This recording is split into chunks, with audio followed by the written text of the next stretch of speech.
Today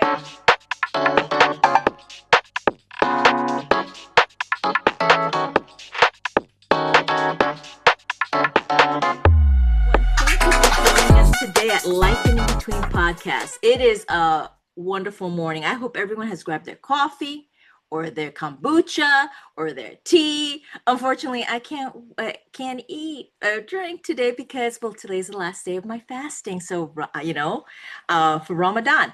But I know you guys are drinking some coffee. So drink it because we're going to actually have some really great conversations. Today, I have Jessica. Jessica, for those that watched our previous episode, saw Jessica on there with us. She's hosted twice with us. She's filling in for Patrick. I am Jelly because Patrick is on vacation. So that is so wonderful. But anyway, Jessica is a podcast host also. She has a podcast by remind me, Jess, what's the name of the art of what is Yes, the podcast is called The Art of Showing Up, and we really just I have conversations about the different ways that we show up in our lives for ourselves and for the people that we love who celebrate, support, and sustain us. And, you know, from A to Z, we talk about everything. Thank you for that. So now, our guest today, we having on today is Stephanie Peirolo. I think I said that right. And if I massacred your name, I am so sorry. I'm so terrible with names. So I know your audiences can relate to that. But let me tell you, I'm not this is an amazing woman. I'm so happy and to have her on. She reached out to be on our podcast, and I absolutely said yes. Now I know that right now, a little bit about Stephanie. She is a wonderful author.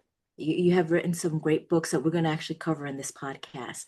And you're a recovering alcoholic. You're also an executive coach, and you're a business badass. And I've actually kind of read some things, and I'm like, I agree, she's a badass. So I'm not going to steal your thunder. Can you tell us a little bit more about you, Stephanie? I would love to hear more, and our audience would love to hear more about you.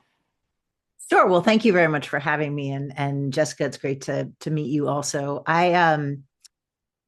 It's interesting thinking about kind of career trajectories. I started out as a journalist. I'd always wanted to be a writer, and I realized that there was probably easier to get a job in journalism than it was to like get my novels published. And although I have been trying, and then I ended up working in advertising because I was a single mom and I needed a little bit more reliable source of revenue. And I had the flexibility in sales of hanging out with my kids so that I could make it to the T-ball game or, stay home with somebody if they were sick. And I ended up in management in advertising and found myself really dissatisfied in many ways with being a woman in leadership. And so I went back to graduate school and I got a degree in transformational leadership. And I really understood a little bit more of some of the systemic things that are happening in our corporate and kind of business world. And so it changed how I approached leadership. It also changed my tolerance for working in corporate America. So after my third lawsuit was settled in my favor for gender discrimination at work, I thought, you know what, I'm out. I'm not going to try to participate in a system that isn't really welcoming or sustaining for me. So I became a consultant and an executive coach, which I've done for about a dozen years. And I work primarily with women in leadership. Since I have been a woman in leadership, there's some commonality and experiences there. And then as I was working with different people in leadership, a lot of times executives and also my friends would be at kind of a turning point. And they would say things like, I need to make a big decision in my life. Should I move across the country? Do I want to go to graduate school? Sometimes for my friends, it was more personal conversations. Is this marriage over? Should I, how do I manage taking care of my work and my family and also caring for a sick elderly parent? And so I have a decision-making practice that is very personal to me, that's based on a spiritual practice called the Spiritual Exercises of Ignatius of Loyola, which I'm not going to roll out to a client who is agnostic or atheist, like that's a personal thing. So I was trying to figure out like how to take some of those really helpful practices of decision making that I learned when I was in my 30s that have like served me really well my whole life, and make them available to clients who were really hungry for it. Like I'd kind of hint at it and they'd be like, well, what, tell me more, tell me more. And I had explained it once, and I have this story in my book. I had explained it once to a friend of mine, and she was like, you have to write that down. That needs to be a book. Right. And this was years ago. And what I realized is that there's a concept in 12-step spirituality, so Alcoholics Anonymous, Narcotics Anonymous, where you don't have to believe in anyone's idea of the divine. You can come up with your own understanding of what is called a higher power. And I thought, you know what, that might be the bridge to say, here is a spiritual practice. What if I took that spiritual practice and put it through the lens of a really open and expansive understanding of whatever it is that works for you, and really sort of tailor it to that individual interpretation. And so I wrote a book. It was published last May by an independent publisher in London called Shepherd Walwyn. And it's called The Saint and the Drunk, A Guide to Making the Big Decisions in Your Life. And it's almost kind of a workbook. When I went through the content with clients and friends, a young friend of mine who's in her 20s said, oh, you need to do journal prompts. We love journal prompts. I was like, all right, we've got journal prompts.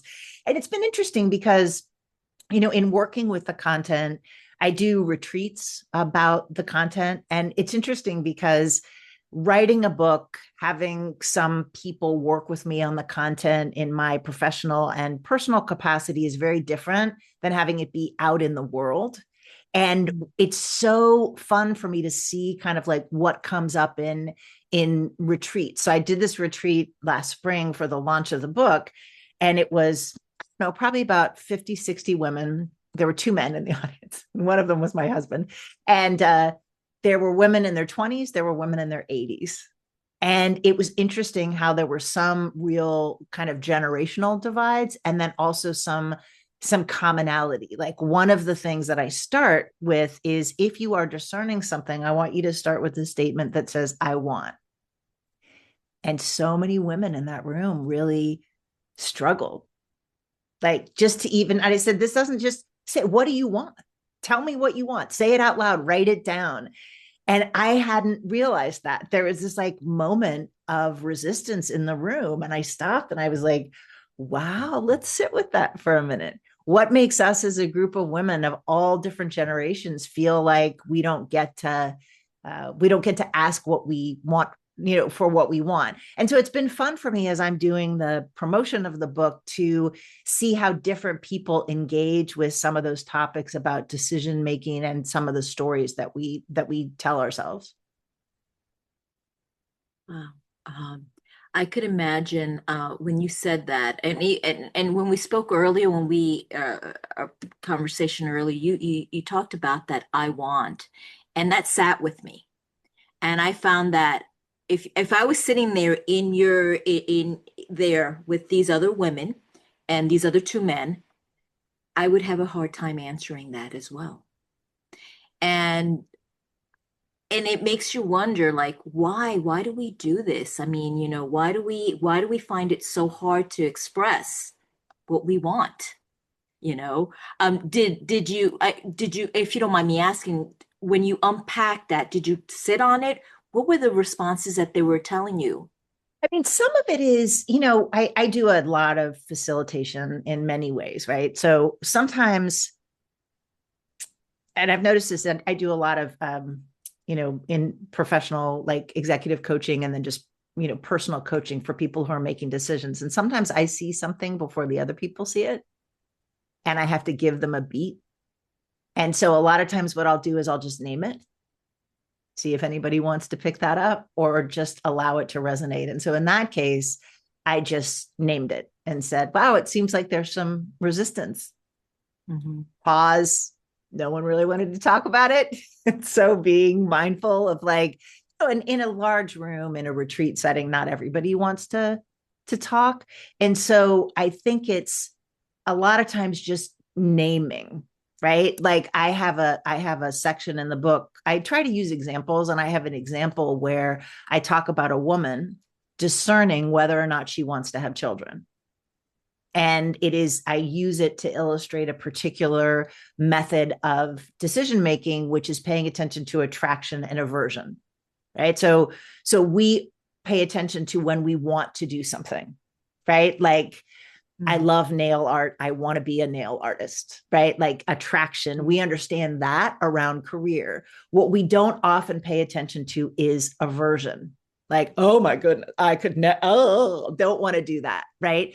And so what I try to do is to get people to honor whatever is happening to them internally. And so I talk about an example of a woman whose husband really wants, or whose boyfriend really wants children, and she isn't sure.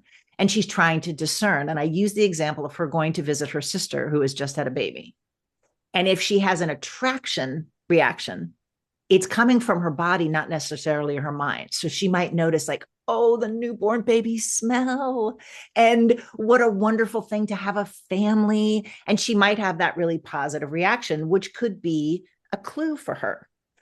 Well, if she has an aversion reaction, she might feel, oh, everything smells like dirty diapers in this house. And I feel afraid holding such a small baby. And my sister had a C-section, and I can't imagine my body being torn open in that way. And she might have a really visceral reaction, which is also useful information. And since women are socialized to not pay attention to their feelings, not honor their sort of aversion reactions, and to have babies, she might have to really be intentional about honoring the aversion. And I will tell you, there were so many older women in the room who were like, but wait, she needs to have a child. She has to have a baby. And I was like, and the younger women are like, what are you talking about right now? And I also tried to name that. Like, it seems like there's a lot of energy. They were talking about my completely fictional example as a real person, right? And that's one of the things that I try to cover in my book. The whole middle section is about the stories we tell ourselves and the stories we are told by our family, by our culture. And I think that's what I saw happen in practice, is that we have a lot of stories about women becoming mothers or not becoming mothers. And again, it just sort of erupted in the room in a way that I thought was really interesting. That is interesting. In situations like that, when you're dealing with group and taking it into the workforce, because you mentioned that was just your retreat where you had different generational women from different generations, and you need to have a baby in the workforce. If you have this woman that's in it coming from the corporate world, we deal with all kinds of women from different generations, and we have a lot of conflicts, and we internalize that, and we become bitter. And what advice would you give to women that are not easily vocalize those, and they just push down those feelings of those conflicts, how to have those open dialogues, because you were dealing in with other women, is what I'm saying. How do you deal Right. with those open dialogues? Because you just had a group of women that were just simply talking about this fictional woman, but now you're Right. dealing in the workforce where this is your profession, this is your life, and you're not seeing eye to eye, and they're standing firm on their belief system. And what's the best conflict resolution in the office, let's say, in that? And but also, how does a woman internalize that and cope and deal with that?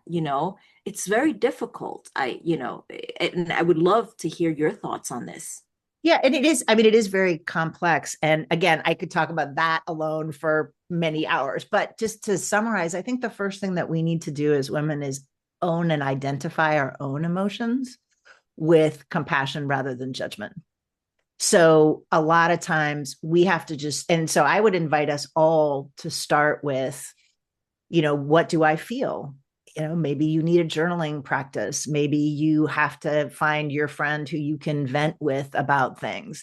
And so I think it's important for us to be grounded, because again, a lot of times we will take fear and make it into anger. We will take anger and make it into judgment. And so sometimes we have to do a little bit of excavation to get underneath, like what's really happening here. I think another challenge is to think about the intersectionality of what happens at work. I mean, having been at workplaces that were very male dominated, and I know, Jessica, you're an engineer, so I'm sure you can Yes, readily speak to this. absolutely. You know, it has my entire career, which is long. I am still working. I have been in situations where men have treated women very badly. I have also been in situations where white women have treated women of color very badly. And so I think just understanding some of the systems that are at play. And really, I feel like women need to try to help and support one another. And so really looking at that, there's a new book by this author that I really like, Ruchika Tulshan and Malhotra. And she has a new book out called Uncompete that talks about the fact that we are always competing with each other. And I know it's different generationally, but I'm 63 and I grew up with like women compete for time, for the one position of leadership for women. There could only be one primetime news anchor. Was it going to be Barbara Walters or Diane Sawyer? Like there's a lot of sort of scarcity mentality that still can say. And so I feel like with conflict, the first thing to do is to do our own homework and our own awareness. And I think the second thing is to come into a conflict situation with a framework of compassion, right? Everything that people do makes sense to them. And so to try to get curious about like, why does it make sense to this person to do this? And so once you've done all of that homework, then I think the best thing to do is just start and name it, right? Like it could be something as simple. And again, I'm going to use it from a woman to a man, but it could be something as simple as saying, yeah, Jack, it's interesting because Jessica actually just made that point 5 minutes ago, right? Just it could be just something as simple as like naming what's happening, particularly if you can name it for someone else, right? Or name it for yourself. Like, gosh, you have said to me the last 3 cycles of my annual review that I was going to be getting a raise and I haven't had a raise. Can you help me understand what that's about? Right. So naming it, trying to get curious, but it's just I just think it's really challenging because I think there's so many things around women and conflict, women and anger. It's very racially divided. Like if I go to work and I get angry as a white woman, it's an entirely different dynamic than if a Black woman comes to work and gets angry. There's just so many different things. And there's a lot of, and this is where I think if conflict, and then there's a lot of people who are just very conflict avoidant, right? I mean, a lot of the work that I do with women leaders is getting them to be able to set a boundary, be able to have consequences for people. So I really think that this is one where there's no kind of easy answer to it. Right. Thank you for that. Thank you. Jessica, if you don't have do you have a question? Because if you don't, I actually have another one coming up. No, right now Stephanie's been answering questions that I've had ready, and so I'm like, oh, well, I don't have to ask that now. I'm Well, learning a lot already so far. well, good. I'm glad. And that's funny because that is what kind of drives me is I have always enjoyed managing women and mentoring women. I have a daughter who's in her 30s who has a career and talking to her friends, and I do feel like aside from like, yes, I wrote a book and I need to sell it and continue to grow my own business, there's also a sense of like I've learned a lot of really difficult lessons the hard way. Mm. And I want to pass on what it is that I've known. And I often think about that. Like, what would I have wanted to hear when I was in my 30s and a single mom and struggling to build a career? What would I have wanted to hear in my 40s as I was trying to plan like how I would get older? What would I have wanted to hear in my 50s? And to just really try to think about, because I do think as women, the more we can support one another and teach one another and work together, the better it is for us. Yeah, I agree. I agree with that. And you mentioned, I know you talked about writing the book, and I wanted to circle back on your book. In your book, you talk about the genius of the body. Can you expand on that if you don't mind? Yeah, no, absolutely. And it is a concept that, of the different kind of, I talk about different ways of getting more information, right? We're trying to move from just an intellectual pros and cons way of making decisions, which is very kind of patriarchal and binary and not helpful, to a more embodied sort of feminist non-binary way of thinking and making decisions. It's also something that, it's much more reliable because it's ours.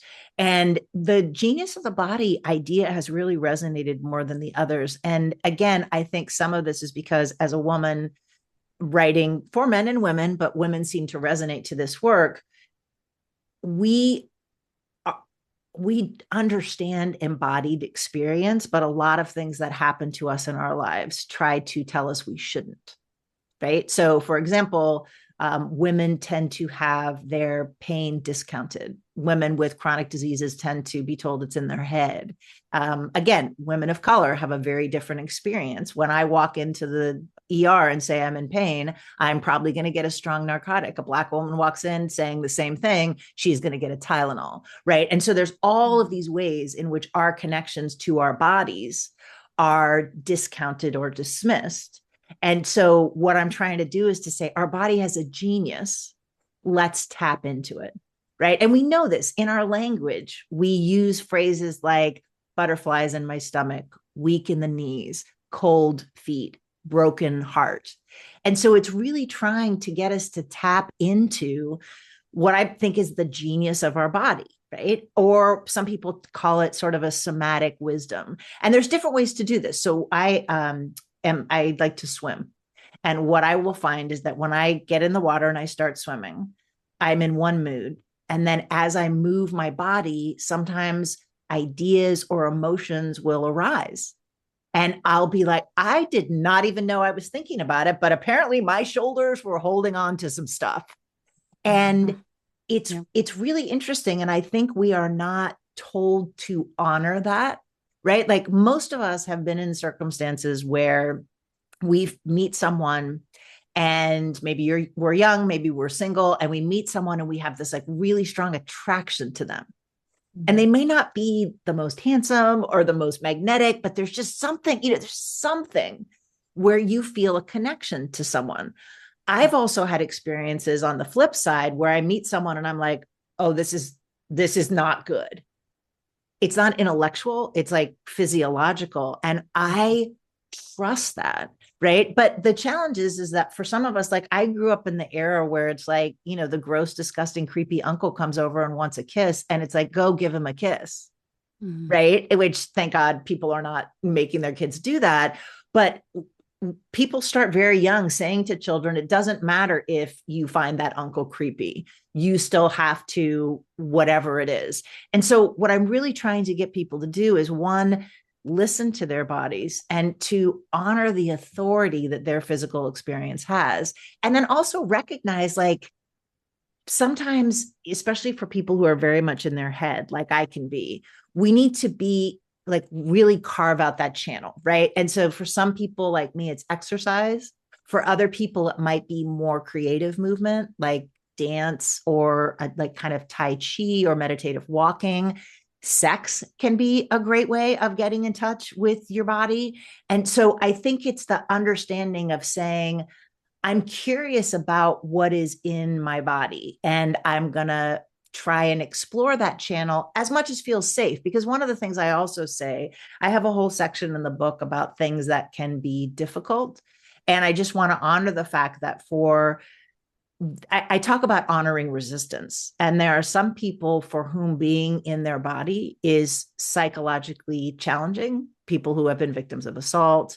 Sometimes it's physiologically challenging, someone who lives in chronic pain, which is why I have different things. So if you're listening to this and the genius of the body is something that you feel an important resistance to, that you want to honor, recognize there are other ways that use the imagination and art, attraction and aversion. There are other things that you can do, but the idea is you have multiple channels that you can use beyond just the intellect, and that can give you your own sort of compass. Because the idea is there's no right and wrong decision for most people.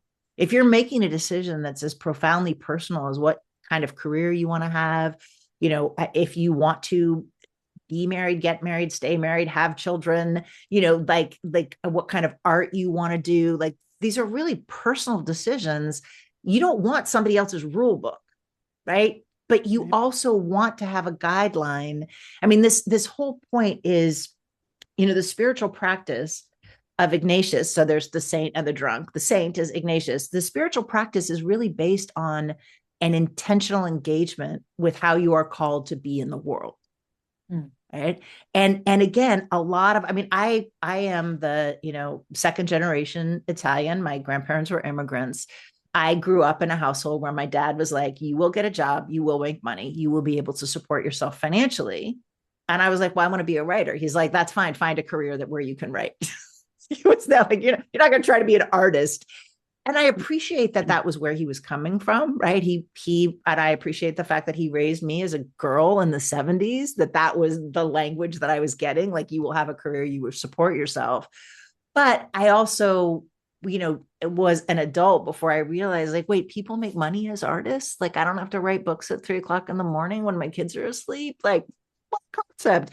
So I think there's just, the idea of saying, I'm making a decision with a framework that has to do with honoring my values, understanding my intention to be in the world, and that's also grounded in reality. Jessica, did you have a question? No, Comment? Do you have a right now, thought? so Comment? I do have actually kind of a question, because everything that you've been like, I am feeding off of everything you've been sharing so far, Stephanie. I do want to say because a lot of things that kept coming back to me were when I was at points in my life, like at a precipice where it's this or nothing, right?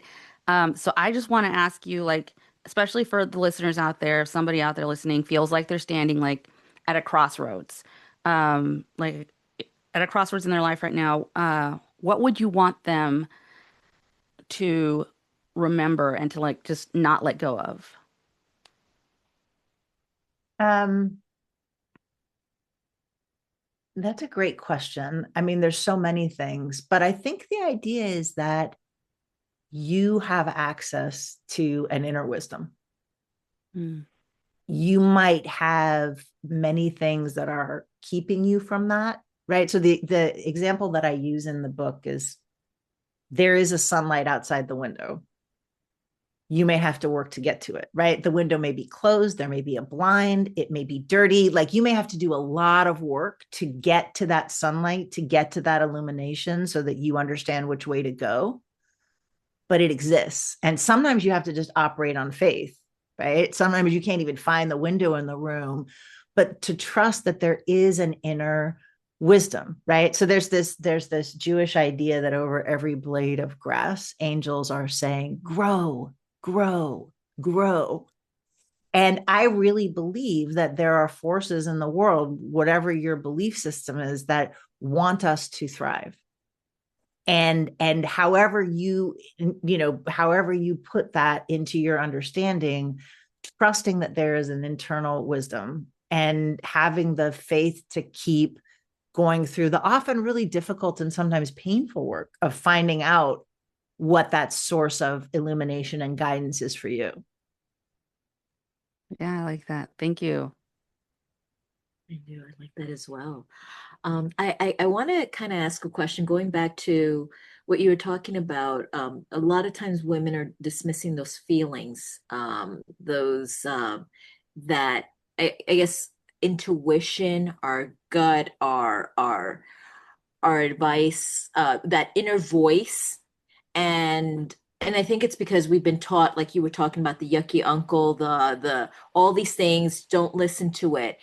For a person that is, and I know definitely buy your book because this is going to guide you in getting in tact with the genius of the body. So that's one way.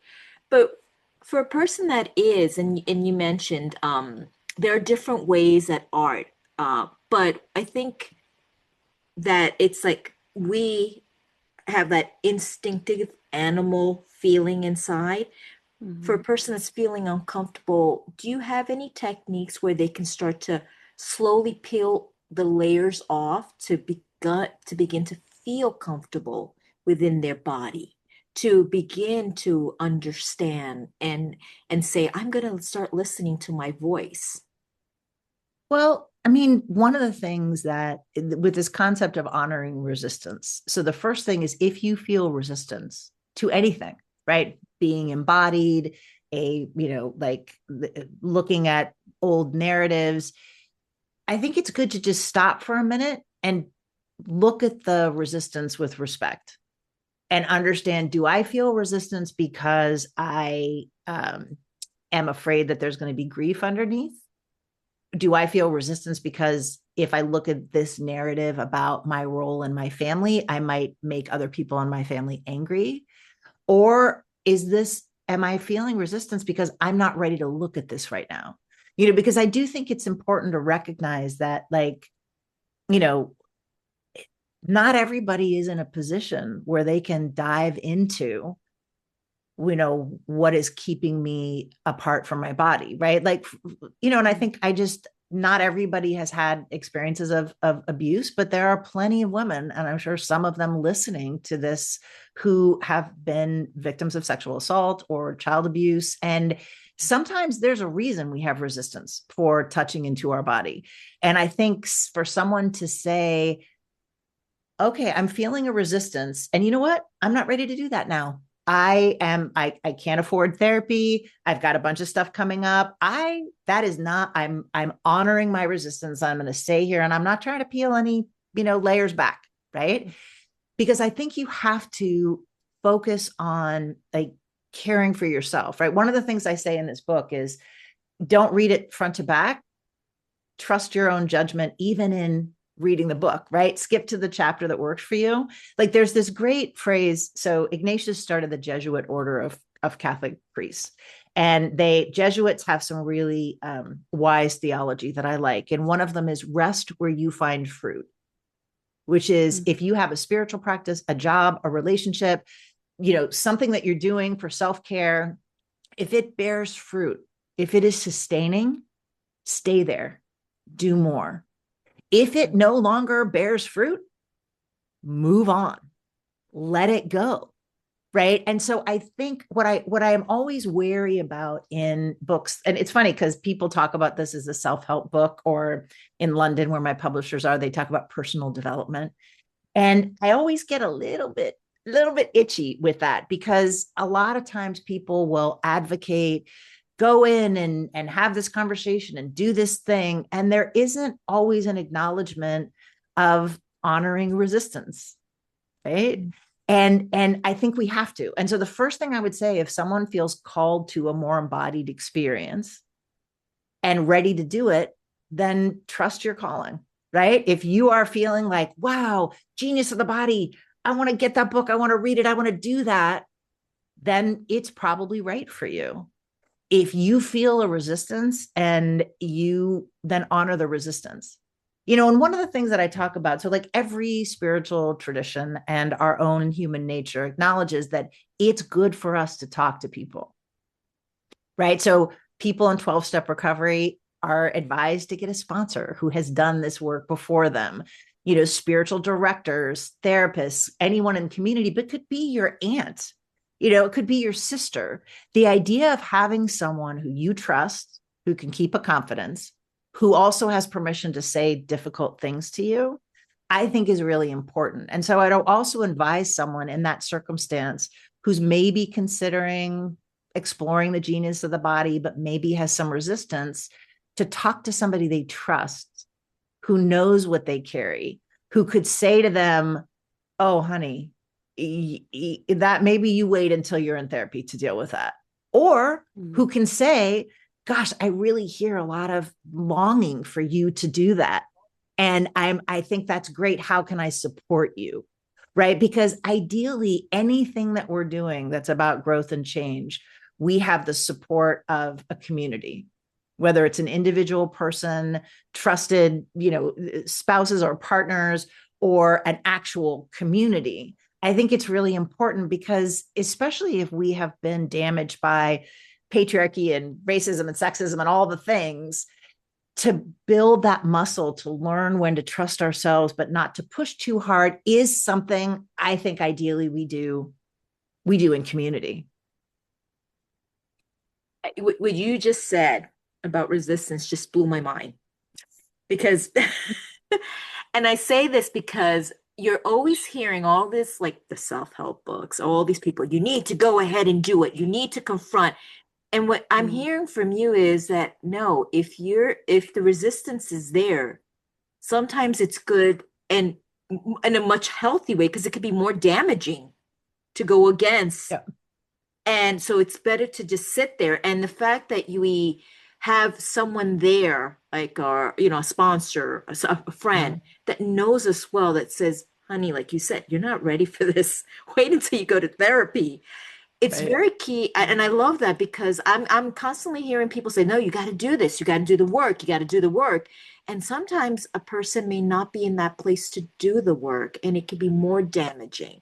So Right. thank you for that. Right. And because it is a cultural message that I think is counterproductive, this idea of no pain, no gain. Right. That it's like, no, that's not how it works. We need to treat ourselves kindly, right? I mean, one of the books that I have talk about at the end of I have kind of a reading list at the end of my book is Trisha Hersey's the rest. I'm talking about rest, right? The Rest Manifesto. And she's a Black woman who is reclaiming the value of rest, particularly for Black women, and how it can be a protest, a countercultural, activity, and really prioritizing rest. And like one of the things that I talk about, so the middle section has these narratives, each small chapters about things that always come up when I do this work with people and when I've done it myself. So for example, we learn a lot of stories about money. Who gets money, who doesn't get money, what money gives you. Do women get money? Do men get money? What about that aunt who spent a lot of money on clothes? Like, was that okay? Was that not okay? What about the uncle? There's like so many things to unpack. And I go through these 9 different areas. And one of them is about rest. Like, if you are evaluating a decision in your life, are you factoring in rest? Right. There was a time when my kids were little where I was a single mom of 2 preschoolers and I had 3 jobs. I worked 7 days a week. Now, I mean, I needed to financially, but there was nothing in my brain that was like, I don't think this is sustainable. And so a lot of times as we're making decisions, we will bump up against some of these cultural narratives, like the no pain, no gain, push yourself. And I just want people to see it, right? Like just to look. I mean, you may have your own narratives that aren't in my like list of 9, but to just stop and be like, like I had all these narratives about what it was going to be like to be a woman in my 60s when I was in my 40s. And I really bumped up against them and intentionally connected with women who were having vibrant life experiences in their 80s. And I was like, yeah, I'm not buying all of that stuff. And I feel like it's allowed me to be a woman in my 60s in a very intentional way because I sometimes these narratives just become so much a part of us that it's hard to separate and bump into, and I want us to see them so we can bump into them, bang our knee and be like, what is this narrative doing in the middle of my big, beautiful life? I don't need that anymore. That's in the trash now. I like that. You said something and I want you to say it again. I want you to say it again for our listeners.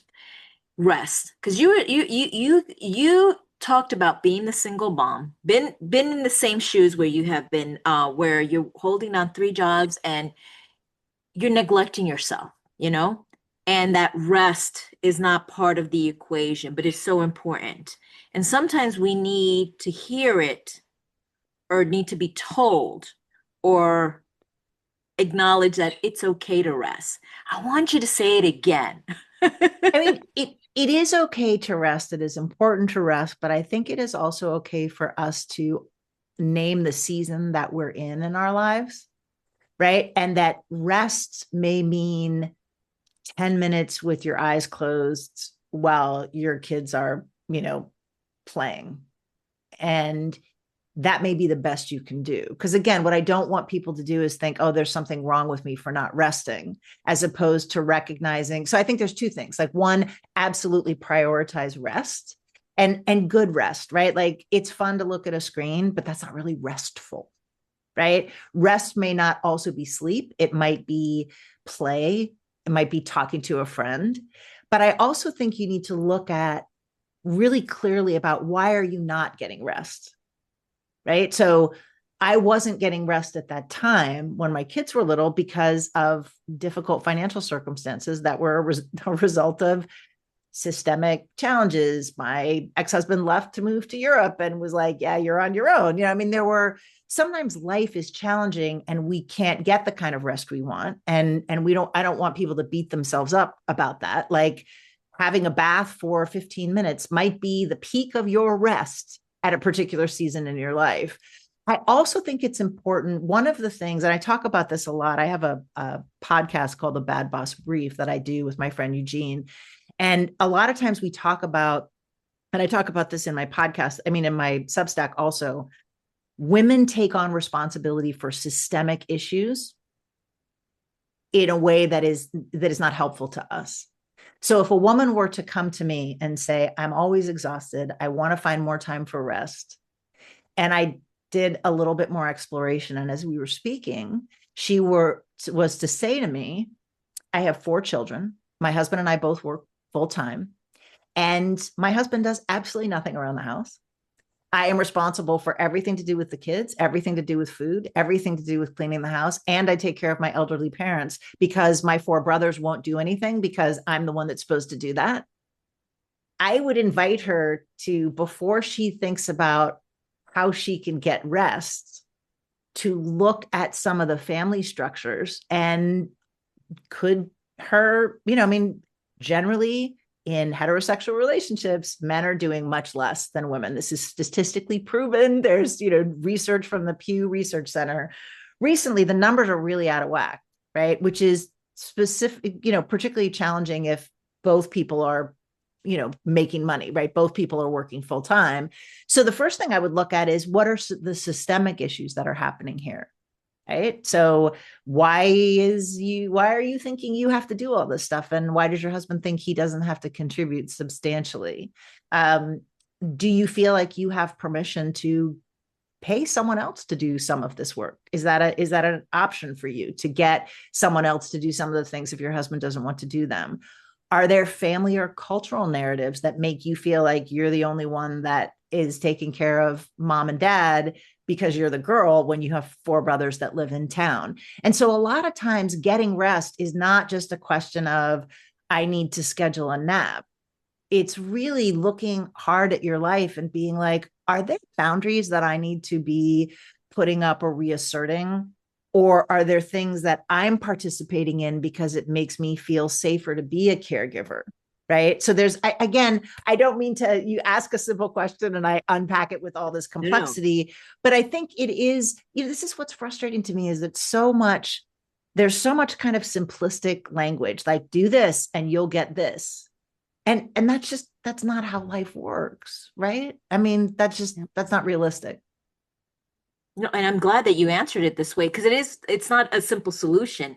And it Right. is. And so this is great because our listeners it's reevaluating it. Yes. Yeah. So I love that. So thank you so much for that.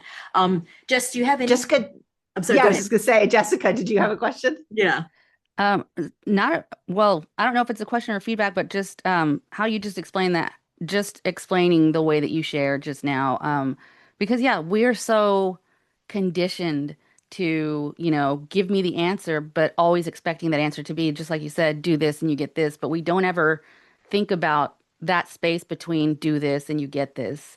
We just think about the question and the answer, and I love that you explained what you explained. You answered the question the way that you did because a lot of times we forget that life is a lot bigger and sometimes messier than a question and an answer or, Right. uh, curiosity and a result or anything like that. So, yeah, I love the explanation. I love that you broke it down the way that you did.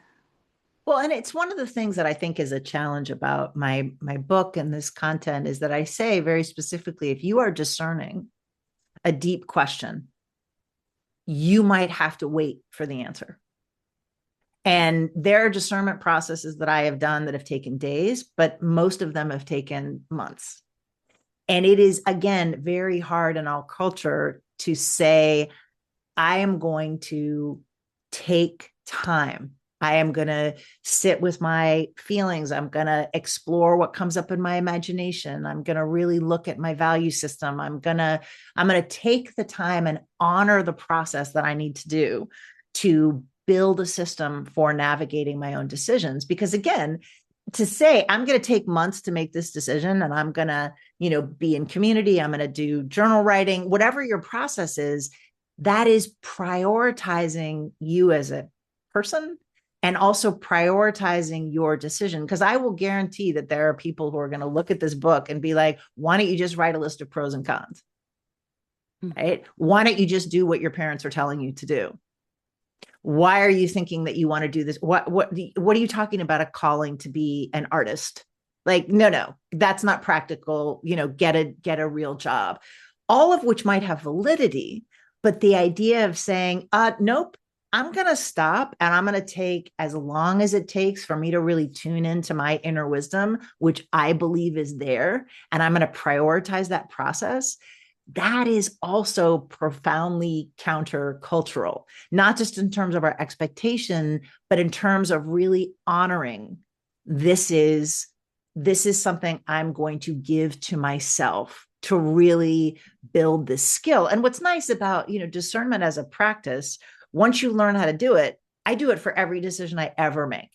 Right. It just becomes natural. Right. Like, it's like, I just automatically kind of go through the thing. So it's not just like making one decision. It's saying, okay, I'm gonna, like if you think about women who are very strong, right, who are weightlifters or athletes, if they're just walking around, you can't necessarily see how strong they are until they need to pick something up or intercede in some way. And then you're like, wow, she is strong. It's kind of building an internal strength so that when you need to make a decision, when you need to name something, when you need to really own your clarity and purpose, you can do it. And in fact, I'll just tell you this one story. Last night, it was my granddaughter's birthday. She was turning 7, and she had a little friend over who is a little scared of me, right? And I had a stuffed animal next to me with my grandson who's 4. And the little girl said, I think the stuffed animal was a turtle. She said, I think the turtle is a little shy of you, which is the first time she'd mentioned that she's shy of me. And I said, yes, I'm very tall. I'm almost 6 feet tall. I said, I'm very tall. Some people are shy of me. And then my granddaughter said, yes, and you are fierce. Yes, I am. She said, it doesn't bother me, but some people are a little afraid because you're fierce. And aside from the fact that that is, like, to me, the best thing a grandmother can hear from her grandchild, who is also a little baby fierce, I think part of that is that I have spent so long tuning into my inner wisdom, tuning into the genius of the body, being in that kind of like what I think of as the sunlight of the spirit, that I do have access to a power. And I walk into a room and people can feel it because I've done that spiritual practice, because I've been doing this intentional work. And some people are put off by that. Some people are like, get away with your tall fierceness.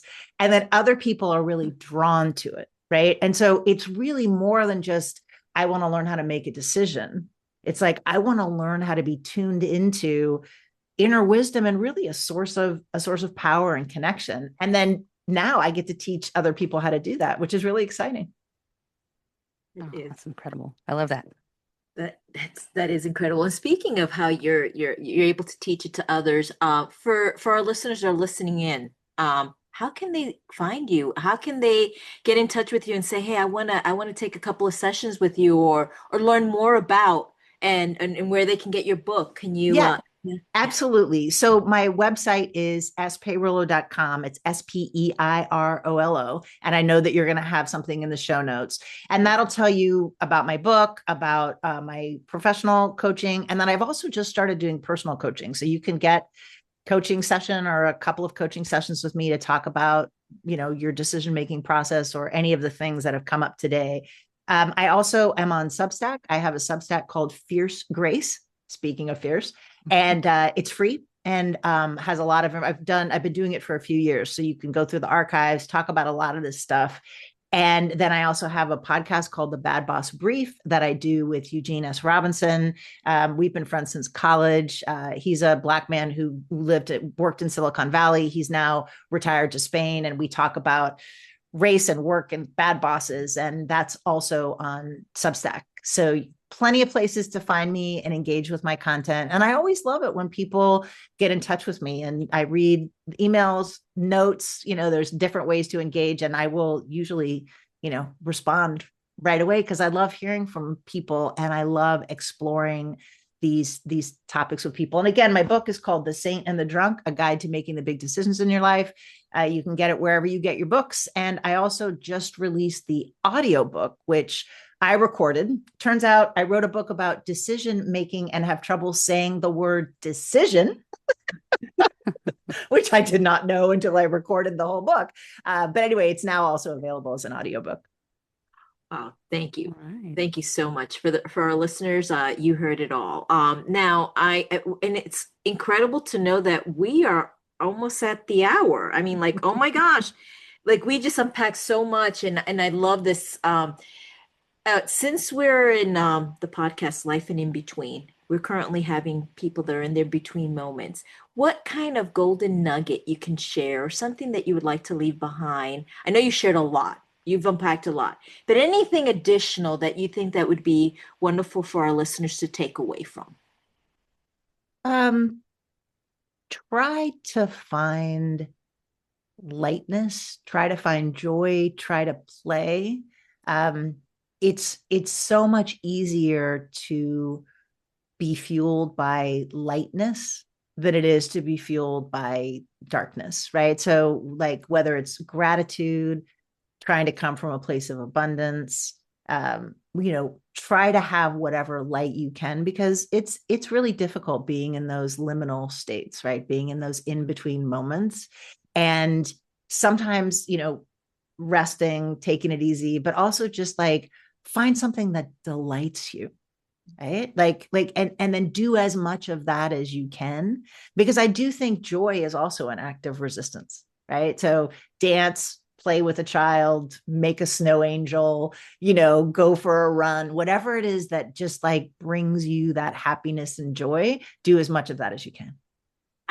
It's great advice. That is wonderful. I love love that. that. Okay. Well, thank you for joining us. For our listeners, thank you. If you know someone that needs to hear this message, if you know someone that needs this book, I urge you buy it. I urge you to forward this episode. This was a great episode, and I think it will apply for everyone out there. So for our listeners, tune in to Life and In Between in YouTube, Spotify, all the social media platforms. We're out there. Follow us, share this message, and thank you. And I want to just say peace and love to everyone.